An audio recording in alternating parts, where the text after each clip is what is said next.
আসসালামু আলাইকুম। তুমি এখন যাও, পরে কথা বলছি। ভাইজান বসুন। আচ্ছা, অফিসের এই অবস্থা কেন? এত অপরিষ্কার অপরিচ্ছন্ন। This is not desired. আমাদের ইমেজ ডিপেন্ড করে এই সমস্ত কিছু বিষয়ের উপরে। এগুলো পরিষ্কার পরিচ্ছন্ন করানোর ব্যবস্থা করছো না কেন? ভাইয়া আসলে মানে আমি ওদেরকে বলি ঠিক মতো পরিষ্কার করতে, কিন্তু ওরা করে না। মানে ওরা তো আপনার এমপ্লয়ি, মানে মানে না, সেটাও বিষয় না। অনেক বছর আগের ডেকোরেশন তো, মানে ইন্টেরিয়র তো, মানে এটা একটু চেঞ্জ করারও আসলে জরুরি। ভাইয়া, আপনার কি কোনো কারণে মন খারাপ? হ্যাঁ, মন ভালো থাকে কি করে? কেন ভাইয়া, কি হয়েছে? তোমার কথায় টিনের ঘর প্রজেক্ট করলাম, ওখানে তো এখনো 25% রিকভারি বাকি রয়ে গেছে। জি ভাইয়া, 25% বাকি ঠিক আছে, কিন্তু 75% তো হয়েছে। আর তাছাড়া ডোনারদের কাছ থেকে যা পেয়েছে তার মাত্র 50% ইনভেস্ট হয়েছে, আর বাকিগুলো তো। শোনো, এই যে পত্রিকা অফিসটা তোমাকে এখানে করে দিলাম, এই যে বছরের পর বছর লস করছো, এই টাকাটা আসছে কোত্থেকে? হ্যাঁ, সুখ উন্নয়ন ফাউন্ডেশন এভাবে যদি চলতে থাকে তাহলে তো একদিন থাকবেই না। একটা জেলায় একটা পরিবার যদি এমন কোনো ঘটনা করে যে সে টাকাটা মেরে দিল, টাকাটা না দিয়ে সে পার পেয়ে গেল, তাহলে এটা একটা এক্সাম্পল হয়ে যাবে। সারা দেশের সমস্ত জেলায় এটা ছড়িয়ে পড়বে এবং লক্ষ লক্ষ ঋণ গ্রহীতা টাকা দেয়া বন্ধ করে দিবে। তখন তো আমাদের সমস্ত প্রজেক্টগুলো লাল বাতি চলে যাবে, একটাও তো থাকবে না।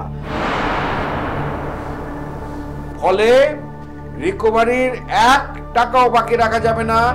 রিকভারির 1 টাকা তুলতে দরকার হলে 10 টাকা খরচ করবে। না ভাইয়া, 100% রিকভার হবে। আমি আমি আমি সেই ব্যবস্থা করব। টিনের ঘর প্রজেক্টের 1 টাকাও বাকি থাকবে না।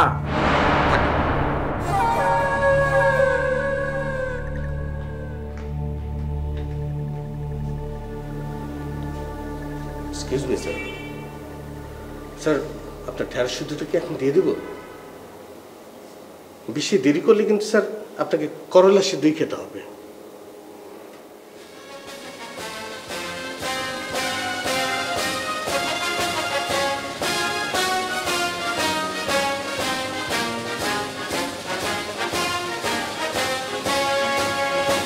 ও অনশন, তাহলে আপনি খাচ্ছেন না। Thank you. দাদা যান অনশন করতেছেন করেন, তাই শরবতটা খাওয়া লন না। মাছ ভাত না খান, শরবতটা খান। চুপ কর। দাদা যান, আমি না টিভিতে দেখছি ওই যে রাস্তায় যারা অনশন করে হেরা না আবার পিছনে বইয়া খায়। বলি খালি জারি দেয়। আমার সামনে না খাইয়েন, গোপনে খাইয়েন। তুই আমার চোখের সামনে থেকে যা, যা বলছি। আচ্ছা যাইতেছি। এদিকে জামালপুরে একটা লোকাল অনলাইন পোর্টাল একটা বাজে নিউজ করেছে। বাজে খবর মানে কি খবর? আরে ওরা লিখেছে যে আমাদের লোকজন একজন ঋণ গ্রহীতা টাকা পরিশোধ করতে না পারাতে তার ঘর ভেঙে তুলে নিয়ে এসেছে। তার 3 মেয়ে, বড় মেয়ে পড়াশোনা করছিল, ছোট মেয়ে একটা এনজিও স্কুলে পড়ে।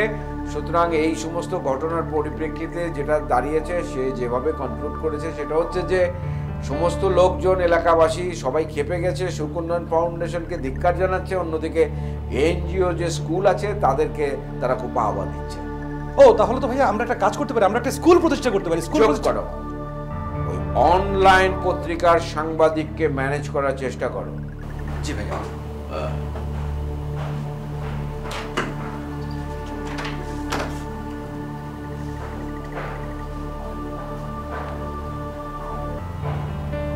অনলাইন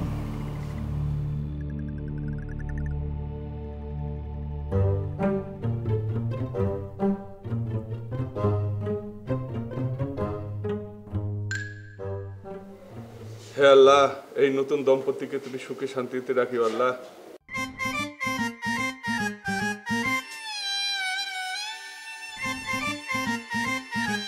है